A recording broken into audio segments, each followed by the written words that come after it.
Gawang puspos ng bai, pagkat may kakamtang langit.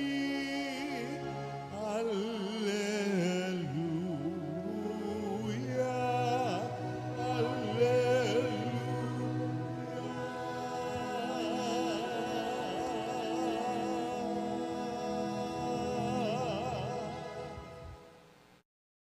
Sumainyo ang Panginoon. At sumaiyo rin. Ang mabuting balita ng Panginoon ayon kay San Mateo. Papuri sa iyo, Panginoon.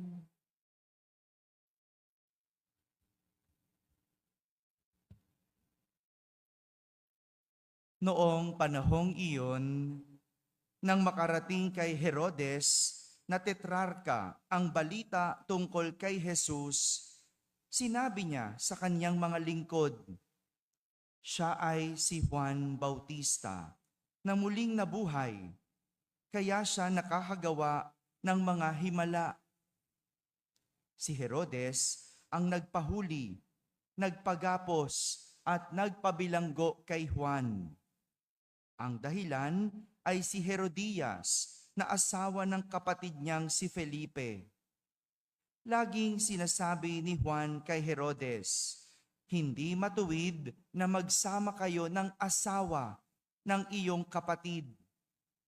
Ibig ni Herodes na ipapatay si Juan, ngunit natatakot siya sa mga Hudyo, sapagkat kinikilala nilang propeta si Juan Bautista. Nang dumating ang kaarawan ni Herodes, sumayaw sa harapan ng mga panauhin ang anak ni Herodias. Labis na nasiyahan si Herodes, kaya't isinumpa niyang ibibigay sa dalaga ang anumang hingin nito.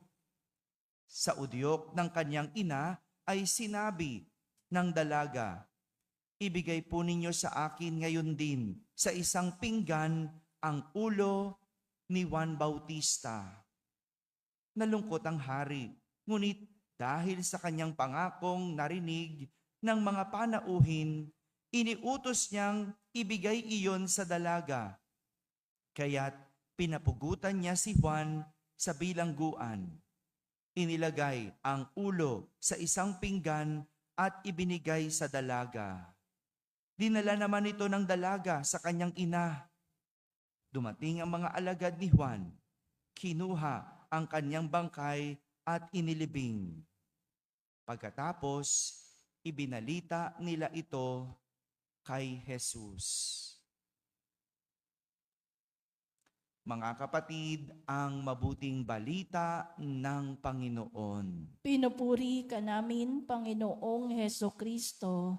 Magsiupo ang lahat at makinig sa homilya. Isang magandang umaga po sa inyong lahat. Father. Magandang umaga sa mga nasa barangay, sa mga nasa tahanan na nagsisimba via online at sa lahat ng nasa abroad. Kasama kayo sa aming banal na pagdiriwang dito sa ating parokya. Kwento ng pagkamatay ni Juan Bautista ang ating narinig na ebanghelyo sa araw na ito. Si Juan Bautista ay boses na gumigising sa mga tao na gumagawa ng kasalanan. Yan ang ginawa ni Juan Bautista sa kanyang buhay, ang maging boses sa pamamagitan ng kanyang pangangaral. Binubulabog niya ng pangaral ang mga taong gumagawa ng kasalanan. Binubulabog niya ang mga kalooban ng mga taong gumagawa ng mali para sila ay magising. Para magising. Isa sa mga binulabog at ginigising ni Juan Bautista ay si Haring Herodes. Gaya ng kanyang sinabi o sinasabi sa hari na paulit-ulit, hindi matuwid ang asawahin ang asawa ng iyong kapatid. Di ba malinaw yon? Hello? Kapag hindi mo asawa, huwag mong asawahin. Kapag hindi sa'yo, huwag mong kunin. Ha? Kapag hindi mo jowa, huwag mong jowain. Yan. Malinaw yun eh. Di ba? Yan ang ginawa ni Juan. Binubulabog niya yung hari. Pero sa halip na magising sa pagkakasala, nagalit pa ang hari. Naku, yan o. Ganyan, di ba? Sa halip na matuto sa mga pangaral, nagagalit.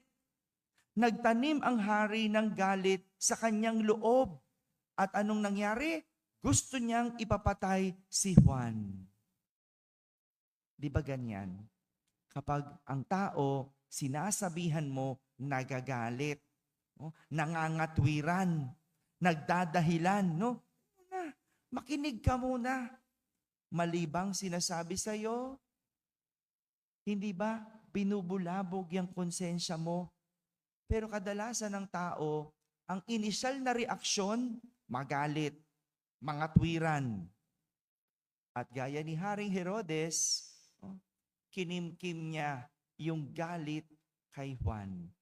Gusto niyang ipapatay ito sa sobrang galit. Gusto niyang patahimikin si Juan. Pero hindi niya magawa iyon. Dahil takot siya sa mga tao. Dahil kinikilala ng maraming tao na si Juan Bautista ay isang propeta. Pag ginawa niya yon, magagalit sa kanya ang mga tao. Sapagkat alam ng mga tao na walang masamang ginagawa si Juan. Alam ng mga tao na nangangaral lang si Juan. Kaya kahit gusto niyang ipapatay, gusto niyang patahimikin, hindi niya magawa ito. Pero dahil nagkimkim ng galit ang hari, nakahanap siya ng pagkakataon para mapatay si Juan. At ito ay sa pamamagitan ng ina ni Herodias, di ba? Katulad sa kasi sumayaw eh. Sa pamamagitan ni Herodias, yung sumayaw. Sasabi ko, ano kayang klaseng sayaw iyon? Ano kayang giling iyon na pwede ibigay ng hari kahit kalahati ng kanyang kayamanan at kaharian? Ano kaya yun? Hindi ba ganito tayo sa mga nagtatama sa atin, sa mga boses na naririnig natin? Kuminsan nga hindi na lang boses, hindi na literal na boses, pero yung konsensya mo na nagsasabing mali yan, di ba madalas hindi rin natin pinakikinggan? Mali yan. Makasalanan yan. Hindi tama yan. Lalo na sa mga taong nagtuturo sa atin, mga bata, yung mga magulang na nagsasabi sa inyong mag-aral, huwag nagmumura. Pakinggan nyo yan. Hindi nyo dapat winawalang bahala. Hindi nyo dapat yan, hindi kayo dapat nagbibingi-bingihan. Alam nyo, naalala ko nung bata pa ako, tuwing tinatama ako ng aking magulang, noon, naalala ko, lagi ako nagrarason. Hanggang sa punto na nagsisinungaling na ako para lang mapatunayan na hindi tama ang kanilang sinasabi. Pag sinabi ng nanay ko na, nag-aral ka na ba? At nanonood ka kaagad ng TV? Anong gagawin ko? Ay, oo po. Tingnan mo. Para lang mapatunayan na totoong nag-aral na ako, magsisinungaling pa ako. Pero ang totoo, hindi. Hindi. At kadalasan, yung mga pangaral na yon, tuwing hindi ko pinakikinggan, doon ako nagkakamali. Yung pangaral na yon, doon ko naranasan, yung pagkabagsak sa exam. Kasi hindi ako nakinig. Inuna ko ang TV. At nung bagsak ako sa exam, iiyak-iyak ngayon ako. Natatakot ngayon ako na sabihin sa magulang ko. No? At doon ko natutunan na dapat nakikinig, hindi nangangatwiran. Dahil kapag nangangatwiran, walang kabutihang matututunan. Mga kapatid, sadyang may mga taong nagsisilbing boses para tayo ay gisingin sa ating mga pagkakamali. Huwag nawa nating itong patayin para maitama ang ating mga mali at pagkakasala, makinig. Makinig at sundin ang sinasabing pagtatama. Dahil ang unang hakbang sa kabanalan ay pagtanggap sa ating kasalanan. Tandaan nyo yan. Ang unang hakbang sa kabanalan ay tanggapin ang ating kasalanan. Dahil kapag walang pagtanggap, walang maitatama. Hindi tayo magiging banal kung hindi tayo matututo sa mga boses na nagtuturo sa atin. At para maitama ang lahat ng pagkakamali, marunong makinig at tumanggap ng pagtatama. Amen. Amen.